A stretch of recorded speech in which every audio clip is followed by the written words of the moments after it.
भारतीय वजीर आजम नरेंद्र मोदी का दौरा कश्मीर। भारतीय वजीर आजम नरेंद्र मोदी जो है वो कश्मीर के दौरे, मकबूजा कश्मीर के दौरे की तरफ उनका जाना। भारतीय वजीर आजम नरेंद्र मोदी का दौरा मकबूजा कश्मीर। बरतानिया में पाकिस्तानियों और कश्मीरियों का 10 डाउनिंग स्ट्रीट के बाहर एहतजाज। जम्मू कश्मीर के विकास को गति देने के लिए यह बहुत बड़ा दिन है। यहां मैं जो जनसागर देख रहा हूं, जहां भी मेरी नजर पहुंच रही है, लोग ही लोग नजर आ रहे हैं।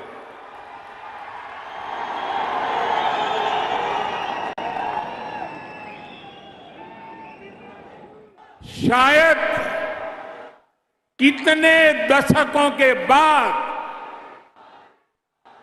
जम्मू कश्मीर की धरती, हिंदुस्तान के नागरिक ऐसा भव्य दृश्य देख पा रहे हैं।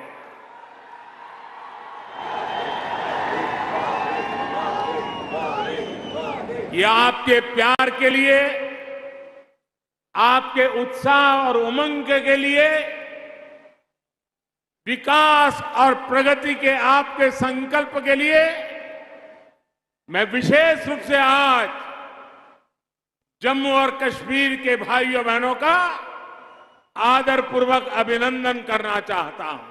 पता है बात, और चंद दिनों से भारत में ये जो मुस्लिम मुखालिफ फसादात हैं, नफरत अंगेज तकारीर हैं, उनके वाकयात के बाद मुसलमानों की निजी इलाक को मुनहदिम करने की गैर कानूनी वाकयात बढ़ते जा रहे हैं। अच्छा, बैनुल अक़वामी तंजीम एमनेस्टी ने भारतीय रियासत मध्य प्रदेश में ये जो मुसलमानों की इमलाक, दुकानें, मकानों को मिसमार करने की कार्रवाई, इसको गैर कानूनी करार दी। और आपको पता होगी ये बात, बैनुल अक़वामी इंसानी हकूक़ के कवानीन की खिलाफ वर्जी करार दी उन्होंने, फौरी रोकने का मुतालबा भी किया है। लेकिन इसके बावजूद आपकी जो मोदी सरकार है वो इंतहा पसंदी को, फसाद को, लिसानियत को फरोग दिए चले जा रही। क्यों? आपने बड़ा लाजिम सवाल पूछा है कि अमेरिका की एक रिपोर्ट आई और अमेरिका ने भारत की निंदा की। अमेरिका होता कौन है भारत की निंदा करने वाला? भारत देश के संविधान से चलता है। भारत एक स्वतंत्र मुल्क है।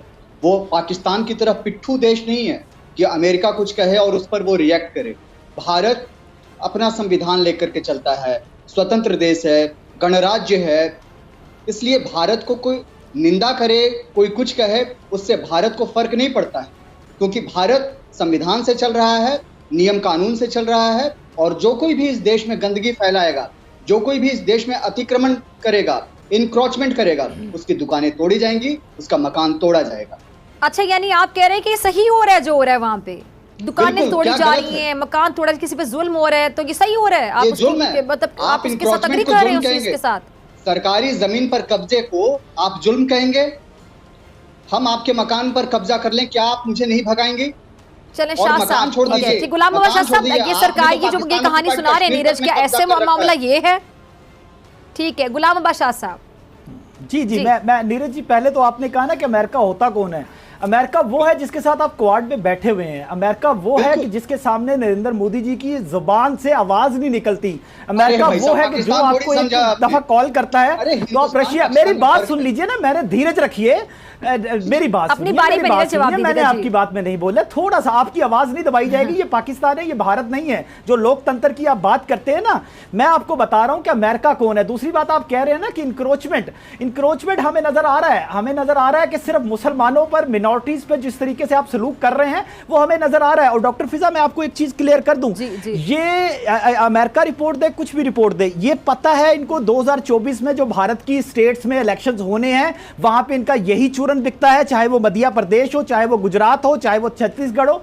इनको पता है। इन्होंने एक कैलेंडर बनाया है बेसिकली, मैं आपको बता दूं, और उस कैलेंडर में इन्होंने कारकर्दगी तो कोई दिखाई नहीं है, परफॉर्मेंस कोई दिखाई नहीं है। उस कैलेंडर में सिर्फ ये होगा कि आज हम हिजाब पे बात करेंगे, आज हम खाने पीने पे बात करेंगे, आज परसों हम गोश्त पे बात करेंगे, उससे अगले दिन हम बीफ पे बात कर लेंगे, उससे अगले दिन हम फिर लव जिहाद पे बात कर लेंगे। सिर्फ टारगेट करके मुसलमानों के खिलाफ बात करने का प्लान किया है। क्योंकि अगर परफॉर्मेंस होती तो इलेक्शंस के करीब आते ही इनको ये सारी चीजें नजर आती हैं, anti Muslim card, anti Pakistan card. और ये मैं नहीं कह रहा, आप कांग्रेस के और स्टेटमेंट्स कश्मीर में भी जुल्म का सिलसिला बढ़ा दिया ये जाता है। सारी चीजें इनकी ये चलेंगी, और ये 2024 के जो स्टेट्स इलेक्शंस है उससे पहले और मजीद बर्बरियत करेंगे और मजीद जुल्म करेंगे। दिल्ली रूट्स जो हमारे सामने थे उसमें मुसलमान अंदर गए हैं, उसमें शर्जील इनाम अंदर गया है, उसमें मुसलमान जो एक्टिविस्ट थे उनको पकड़ा गया है। हिंदू एक भी जो वो निकले थे बंदूक लेकर के गोली मारो डैश डैश डैश जो भी, तो वो उनको तो किसी ने नहीं पकड़ा, क्योंकि वो भारत का हिंदुत्व देश है ना। और ये जो जिस देश की ये बात कर रहे हैं लोकतंत्र की, मैं नीरज जी सिर्फ एक चीज आप मुझे बता दीजिएगा कि आप ये कहते हैं आपका एक आर्टिकल है इंडियन कॉन्स्टिट्यूशन का, एक आर्टिकल है 298, ठीक है, वो ये बिल्कुल क्लियरली लिखता है, ये मेरे सामने आपके आर्टिकल की कॉपी पड़ी हुई है जिसमें लिखा हुआ है कि आप रिलीजियस सेंटीमेंट को हर्ट नहीं कर सकते। जब आप रिलीजियस सेंटीमेंट को हर्ट कर रहे हैं तो आप तो अपने कॉन्स्टिट्यूशन को वायलेट कर रहे हैं। अच्छा, इससे पहले कि मैं नीरज इन बातों का जवाब लूं, गुलाम बादशाह साहब, ये जो कहते हैं सेकुलर भारत है, तो ये सेकुलर तो अब कहना छोड़ देना खुद को, ये हिंदुत्व भारत है जहां पे सिर्फ हिंदुत्व का राज है और माइनॉरिटीज को वहां पे सफर करना पड़ता है। जब आपके हिंदू एक्सट्रीमिस्ट नेता खड़े होके ये कहते हैं कि म्यांमार की तरह हम मुसलमानों को कत्ल करेंगे, मारेंगे, और ये ऑन दी रिकॉर्ड है, ये अभी इंडियन चैनल्स आप देख लें, आप उनके बाकी जगहों पे देख लें, ये रिपोर्ट हुआ है। तो ये सारी चीजें जब आप ओपनली कहते हैं तो फिर सेकुलर का ढोंग हमने आज तक नहीं कहा, हमने इस्लामिक रिपब्लिक ऑफ पाकिस्तान कहा, हमने सेकुलर नहीं कहा। आप सेकुलर का दावा करते हैं और फिर उसी सेकुलर की छुरी से मुसलमानों की गर्दनें ज़िबा करते हैं। ठीक है नीरज, क्या जवाब है आपके पास गुलाम बादशाह की बातों का? दूसरी बात है, वाकई आपकी रियासती सतह पर ये देखा जा रहा है मुसलमानों के साथ जुल्म हो रहा है, अदालतें आप लोगों की बाइज्ड हैं और आप लोगों के यहाँ आपकी जो फौज है, सेना है, लाखों की तादाद में कश्मीर में बाकायदा निहत्ते कश्मीरियों पे छर्रे बरसा रहे हैं, गोलियां बरसा रहे हैं, उनको शहीद किए चले जा रहे हैं। आपके यहाँ तो सब लोग एंटी मुस्लिम हैं, अब सुन जुल्म को प्रमोट किया जा रहा है। थोड़ा पेशेंस लेकर के सुनिएगा, एक एक सवाल का जवाब हम देने जा रहे हैं। जी जी, आपने कहा कि हमारे यहाँ संविधान नहीं, बोलिए, हमारे यहाँ संविधान नहीं होता तो आज नरेंद्र मोदी देश के प्रधानमंत्री नहीं होते। हमारे यहाँ इमरान खान की तरह लोगों को हटा दिया नहीं जाता, हमारे यहाँ आर्मी सत्ता पर राज नहीं करती। कितनी बार आपके यहाँ आपके प्राइम मिनिस्टर को हटाया गया, कितनी बार आपके प्रधानमंत्री को सजा दी गई, खुलेआम भुट्टो साहब को खुलेआम फांसी दे दी गई। आप कह रहे हैं संविधान, पाकिस्तान में संविधान है, हिंदुस्तान में संविधान है, ये याद रखिए, आप भूलिए मत। रही बात, आपने दो चार नाम लिए, अभी शाह साहब ने नाम लिए शर्जील इमाम का। शर्जील इमाम क्यों आज जेल में बंद है, उसके स्टेटमेंट्स को बताइए। भारत के साथ दुश्मनी करने वाले, भारत के साथ गद्दारी करने वाला हर शख्स शर्जील इमाम खैर मनाए इस देश के संविधान का कि वो अब तक जिंदा है।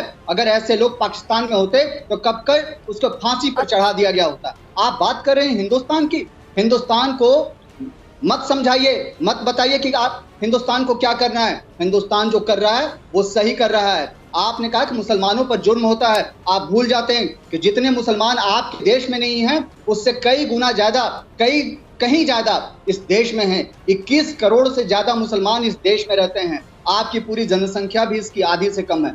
आप समझिए कि आप क्या हैं और हम क्या हैं और कितने मुसलमान रहते हैं। यहाँ हिंदुस्तान में हिंदू और मुसलमानों में प्यार है, सिख और ईसाई में प्यार है। आप चंद नाम लेकर के आते हैं और कहते हैं कि जुल्म हो रहा है। हम बात करेंगे भारतीय वज़ीर-ए-आज़म नरेंद्र मोदी की, उनके दौरे मकबूजा कश्मीर और ये उनका मुतनाज़ा इलाके को वो उनके जो तब्दीली की थी उसके बाद उनका ये पहला दौरा था। वज़ीर-ए-आज़म, भारतीय वज़ीर-ए-आज़म नरेंद्र मोदी जो है वो कश्मीर के दौरे, मकबूजा कश्मीर के दौरे की तरफ उनका जाना, क्या कहते हैं वरला साहब? जी हाँ, आज वो जब से उन्होंने आज़ाद कश्मीर के हवाले से कवानीन बदले तो उसके बाद उनका पहला दौरा था। मोदी जी गए थे तो क्या कोई प्रोजेक्ट वगैरह थे, किस लिए गए थे? मोदी जी ने तो वहाँ बड़े बड़े प्रोजेक्ट, करीब 20,000 करोड़ के प्रोजेक्ट्स उन्होंने वहां पर ओपन किए, अनाउंस किए। 20,000 crore Indian rupees, so that means in terms of Pakistani rupees ये करीब होगा ऑलमोस्ट 45,000 करोड़ पाकिस्तानी रुपीज के प्रोजेक्ट्स जो है वो उन्होंने वहां पर कुछ तो ओपन किए, जैसे जो आपकी जो नई टनल है आपकी काजीगुंड जिसकी बनिहाल के बीच में, ये बनिहाल की जो पुरानी टनल है वो इससे करीब 1,000 फीट ऊपर है, जो प्रेजेंट अभी जिसको इनॉग्रेट किया उन्होंने। तो वो विंटर्स में बार बार स्नो बाउंड हो जाती है, उसमें बहुत प्रॉब्लम आती है। ये जो है ये ऑल वेदर होगी, यहाँ पर स्नोफॉल नहीं होता है, होता भी है तो इतना लाइट होता है कि इसको आसानी से हटाया जा सके। तो अब जो कनेक्शन है वैली का, कश्मीर वैली का, वो ऑल वेदर हो गया है। रेलवे लाइन तो पहले से ही चालू है बनिहाल से। अब इस वक्त काम चल रहा है वहाँ पे, बहुत बड़ा जो काम चल रहा है वो चिनाब ब्रिज का काम चल रहा है, जो कि वर्ल्ड का हाईएस्ट ब्रिज है। और उस पर भी ये समझिए कि उसकी जो आर्च है वो कंप्लीट हो चुकी है। आर्च के ऊपर जो जितने भी पिलर्स लगाए जा रहे थे वो कंप्लीट हो चुके हैं। उस पर इस समय डेक पुशिंग का काम चल रहा है और वो करीब करीब आधा पूरा हो चुका है। तो बहुत जल्दी आप देखेंगे कि वो पूरा कंप्लीट होके, और उसमें आप ये देखिए कि उसका जो 100 करीब 120 किलोमीटर का वो स्ट्रेच है कटरा से लेके और बनिहाल का, और उसमें से करीब करीब 110 किलोमीटर जो है वो टनल्स में, और सिर्फ 10-12 किलोमीटर टनल्स के बाहर है, और वो है जिसमें 4-5 स्टेशन भी बनेंगे। तो इट्स अ रिमार्केबल वर्क। वो अभी कंप्लीट नहीं हुआ है, उसको नहीं उन्होंने इनॉग्रेट किया। बाकी ये जो ट्रेन है, ये रेलवे लाइन जो है वो कटरा, वैष्णो देवी कटरा तक कंप्लीट हो चुकी है। बीच में 111 किलोमीटर बची है। फिर बनिहाल से लेके, जो बनिहाल जो है वो जम्मू साइड में है, वहां से लेके और बीच में 11 किलोमीटर की टनल है, उसको लेके और वहां से बारामूला तक रेल चल रही है। आज से नहीं, करीब 10 साल से चल रही है, 10-11 साल से चल रही है। तो अभी इन्होंने ये टनल का इनॉग्रेशन किया, 2 बड़े बड़े डैम्स का इनॉग्रेशन किया, एक सोलर प्लांट का इनॉग्रेशन किया। तो ये बहुत बड़े बड़े इंफ्रास्ट्रक्चर प्रोजेक्ट्स इन्होंने वहाँ पर किए, और बेसिकली थ्रस्ट इसके ऊपर था कि जो इकोनॉमिक वेलबीइंग है उस पर हम जम्मू कश्मीर को डालें, और जो पुरानी जो तमाशेबाजी है उसको पीछे छोड़े। That was the thrust. हाँ ऑफ कोर्स, लेकिन जो वहाँ पर जो बदमाशियां जो करते हैं और आईएसआई का जो फुटप्रिंट है वहाँ पे, उसको तो बहुत कष्ट हुआ होगा। I am quite sure must be very very unhappy. दूसरा टूरिज्म वगैरह की तरफ मेरे ख्याल है जाना चाहेंगे। सारी कुछ चीजें जब आप इतना डेवलपमेंट करेंगे तो टूरिज्म का भी हमने सुना था कि टूरिस्ट भी जो है वीजा दिया जाएगा लोगों को और टूरिज्म की तरफ जाएगा कश्मीर। अच्छा, तो सर मुझे ये बताइए कि कश्मीर का जैसे हम कश्मीर की बात कर रहे हैं तो वहां पे इतनी डेवलपमेंट की जा रही है, तो यकीनन टूरिज्म की तरफ फिर जाने का इरादा होगा कि वहां पे टूरिस्ट आए। एक बार हमने सुना भी था कि कुछ वीजास वगैरह भी दिए जाएंगे लोगों को जो यूरोपियन कंट्रीज से और दूसरी कंट्रीज से आना चाहें। जो टूरिज्म तो वैसे भी पिछले साल बहुत अच्छा टूरिज्म था। इस बार तो विंटर्स में रिकॉर्ड टूरिज्म था। अब तो वहां पे 12 महीने टूरिज्म होने लगा है, और इस बार भी ऐसी उम्मीद है कि बहुत अच्छा टूरिज्म जाएगा। दूसरी बात यह है कि टूरिज्म केवल अभी तक कश्मीर जाता था। जैसे जो स्पॉट्स जिस तरह से कश्मीर में है, वैसे ही स्पॉट्स जो है वो जम्मू में भी हैं। तो अब वो जम्मू का भी टूरिज्म डेवलप करने की तरफ जोर दिया जा रहा है, एक बात। और दूसरी बात, वहाँ पर ऐसे वाटर स्पॉट्स हैं बहुत सारे, क्योंकि वहाँ पे डैम्स हैं जम्मू में, नए डैम्स भी बन रहे हैं, और भी चिनाब पे बहुत सारे डैम्स हैं। तो बहुत सारा वहाँ का टूरिज्म पोटेंशियल है। फिर इंफ्रास्ट्रक्चर बहुत इम्प्रूव हो गया है, कई सारी टनल्स बन गई। जो एक टनल तो अभी इनॉग्रेट हुई है, दूसरी एक और बीच में जो पटनी टॉप वाला जो एक एरिया होता है, पता नहीं जम्मू से आप फेमिलियर है कि नहीं है, कि जब जम्मू से श्रीनगर जाते हैं तो एक करीब 2500 मीटर का एक पटनी टॉप आता है। तो वो पटनी टॉप को बाईपास करने के लिए भी वहाँ पे चिन्नानी नसीरी एक टनल बना दी गई है, वो करीब 9 किलोमीटर की टनल वो है। तो जो टाइम लगा करता था पहले 12 घंटे जम्मू से श्रीनगर, वो अब 6-7 घंटे में हो जाता है।